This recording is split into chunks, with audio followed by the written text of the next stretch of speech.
welcome to Aging Disgracefully, a weekly oddcast of seriously funny and sometimes raunchy monologues. I'm Carolyn Meyer, and I have a story for you. Episode number 19, Carolyn, the musical.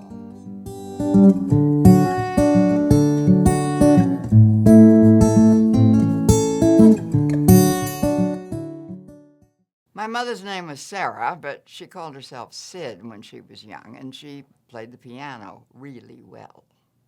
I don't know how old Sid was when she started taking lessons, but she's 17 when she enrolls in a conservatory of music in Philadelphia. Her dream is of becoming a rehearsal pianist for the Philadelphia Orchestra. But this is the 1920s, and Sid's father says no daughter of his is going to take a job and live in a big city.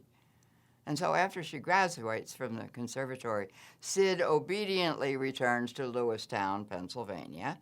She enrolls a few pupils for piano lessons, becomes the choir director at her family's church, and occasionally serves as a substitute organist. About this time, Vic Meyer arrives in town to work for the telephone company. He visits the church one Sunday morning, returns the next Wednesday evening to join the choir, falls for the choir director, and a couple of years later, here I am.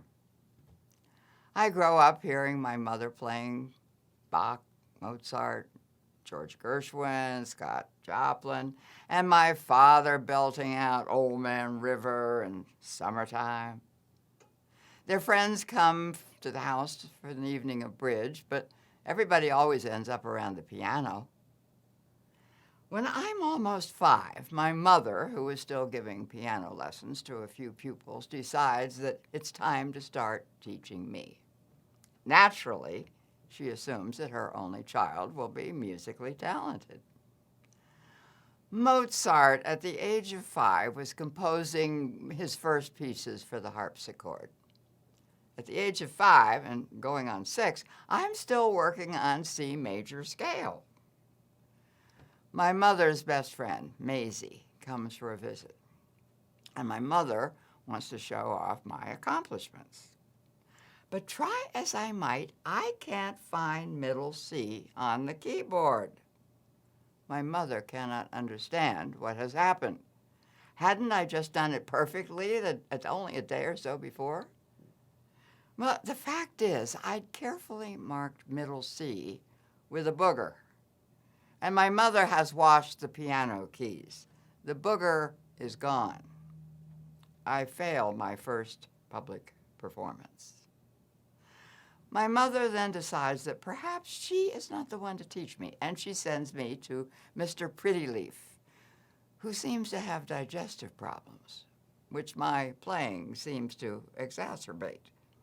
And he belches and farts his way through my weekly lessons. After a year or so of this indigestion, it is time for my first recital. Now, also performing in the recital that day is Janie, adorable Janie with the blonde curls and the big blue eyes, who has been my arch rival from kindergarten days. Janie wears a ruffly pink dress with a satin bow. I wear a green dress, no ruffles, no bow. My mother doesn't like ruffles or bows. The recital hall is filled with proud parents. It's buzzing with anticipation. I am to play Paddy the Piper. Come, Paddy, hear the pipes so clear. Irish pipers are playing near. They beckon us upon the green, da-da-da-da-da-da-da-da-da. I can still remember the words to Paddy the Piper. But back then I have difficulty remembering the music. There's the first ending, where you're supposed to go back to the beginning and repeat, skipping the first ending and going to the second ending. But I can't remember how to skip that first ending, and so I go back to the beginning and repeat the whole thing and miss again and repeat again. Mr. Prettyleaf, belching and farting, finally comes up on the platform and leads me away from the piano. Janie plays Fur-Elise by Ludwig van Beethoven flawlessly. I continue to go to Mr. Prettyleaf for a piano lesson every week. I practice and practice, and I don't get any better. When I reach junior high, my mother decides that we've had enough of Mr. Prettyleaf, and I'm pretty sure Mr. Prettyleaf has had enough of me. And I am turned over to Miss Mildred Wentz, who had been my mother's high school piano teacher. She hopes that Miss Wentz will somehow coax my latent musical skills out of hiding. By the time I'm in high school, it is clear to everyone that I have no talent for the piano. None. My lack of talent is beyond human intervention. Miss Wentz surrenders, and the piano lessons come to a merciful end. But still, my mother doesn't give up. Surely I have musical talent in my blood. Surely there's an instrument that I can learn to play and eventually master.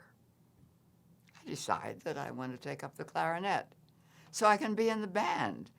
But I have these seriously buck teeth from all my thumb sucking, and now with braces with rubber bands, I can't quite get my mouth around the mouthpiece. The accordion looks like fun, but there's another keyboard and a lot of buttons and all that squeezing that has to be worked in, and with everything else, and so no. I give the ukulele a try. Tune a tune, My Dog Has Fleas. Almost master 3 chords. Well, how about the harmonica?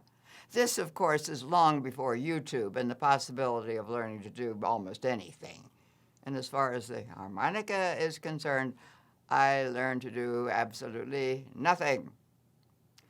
Pivot away from musical instruments to something entirely different, but still related to music. Baton twirling. I take up baton twirling because I love the drum majorette's white uniform with the little flared skirt and the tasseled boots and the shako with a plume. I like the idea of marching out in front of the band, blowing a whistle. But I never do get the hang of twirling and tossing the baton up in the air and catching it was the trick, and continuing to twirl. So forget this.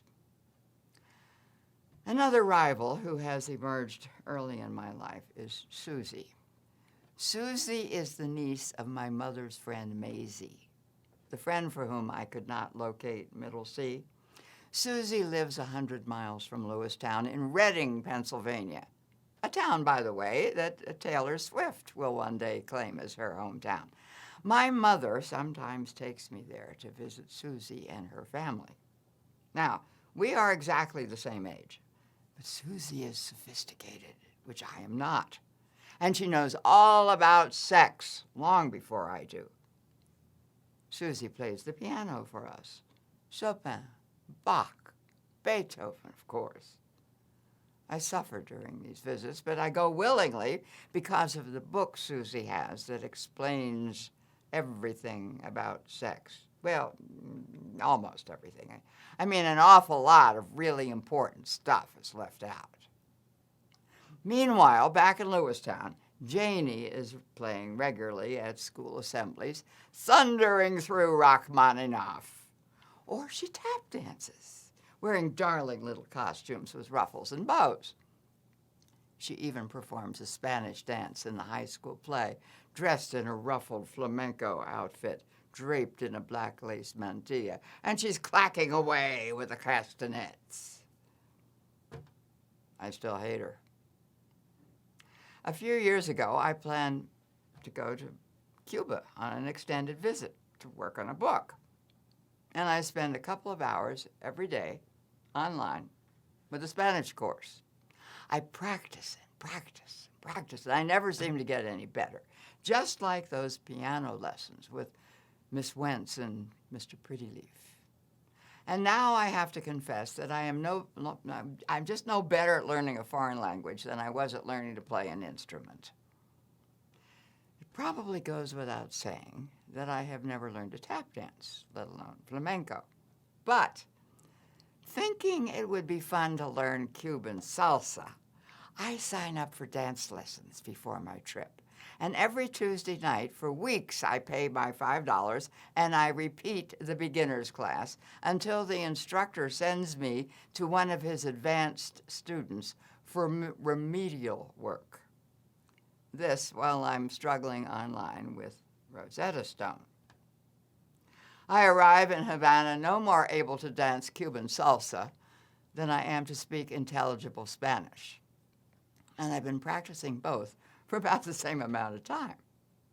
Still, I cling to the belief that I have the heart and soul of a musician, even if I don't have the gift. And at last, I find my instrument. I have mastered a piece by Wolfgang Amadeus Mozart, composed in 1781, Köchel number 265, Theme and Variations, which I will now perform for you on the kazoo.